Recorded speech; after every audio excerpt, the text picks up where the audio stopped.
Provérbios capítulo 20. Esse capítulo traz à tona um princípio fundamental. No versículo 9 diz: não existe uma pessoa capaz de dizer, purifiquei o meu coração, estou sem nenhum pecado. Quero começar essa reflexão com uma pergunta. Quão importante Jesus é para você?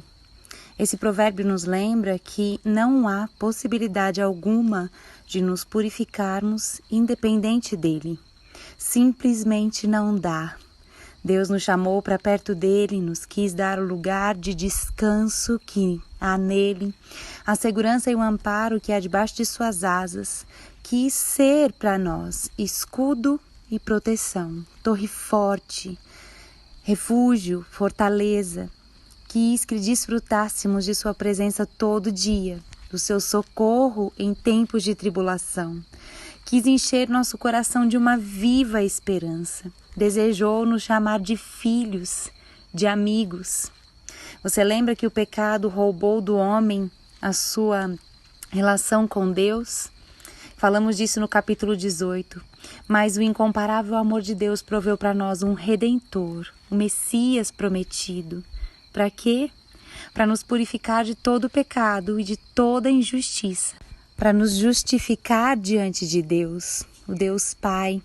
E então, por meio de Cristo Jesus, podemos ter acesso a esse Deus, de criaturas a filhos amados do Pai, de separados dele por causa da natureza pecadora, a família de Deus.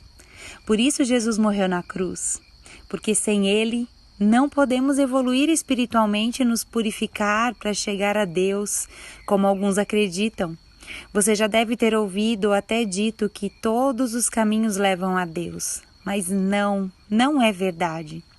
Também não é só a intenção do coração que vale, porque não há intenção humana, por mais nobre que seja, nem caridade, nem doação.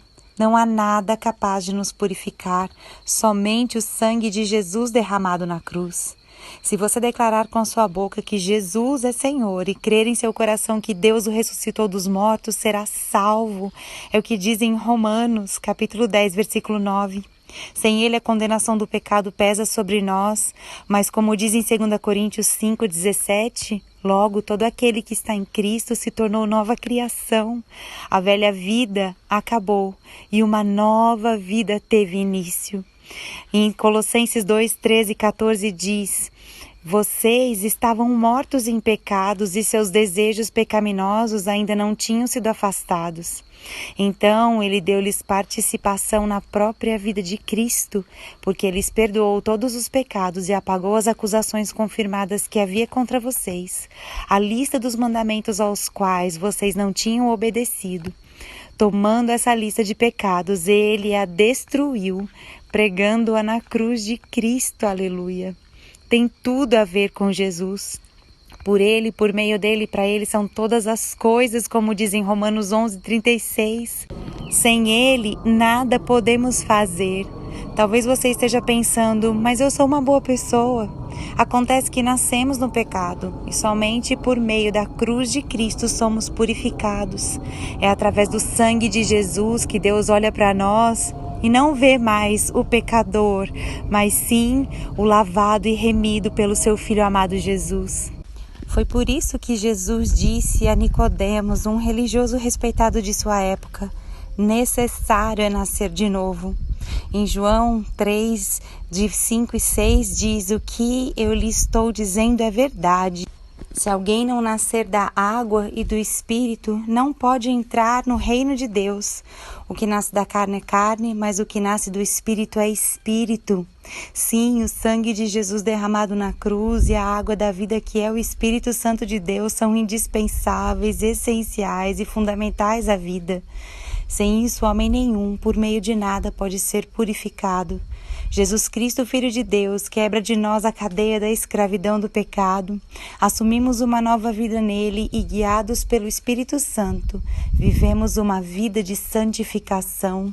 Sim, continuamos homens e passíveis de errar e pecar, mas quem nasce do Espírito não vive pecando. Deus te dá autoridade para viver uma vida de santidade.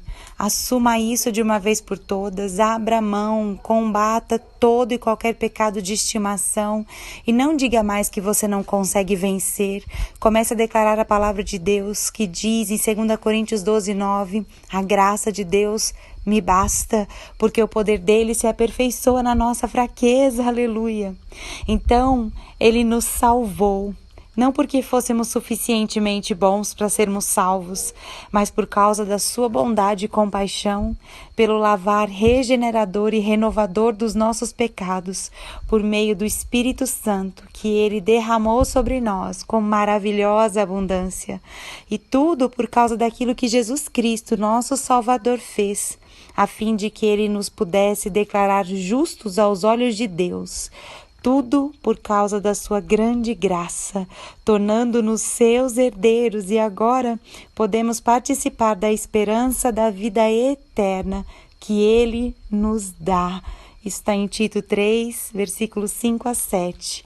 Há um só caminho e ele é Jesus. Entregue-se a ele por completo e viva.